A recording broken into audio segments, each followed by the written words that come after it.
તાળીઓથી ભગવાનને ભૂલતા નિરાકીએ. સ્વયંસેવક મિત્રોને વિનંતી કરીશ કે આરતીની તૈયારી કરે.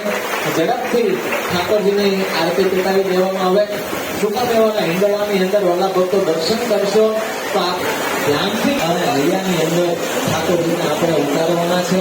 આવો આપણે ભગવાનની આરતીનો લાભ લેવો છે.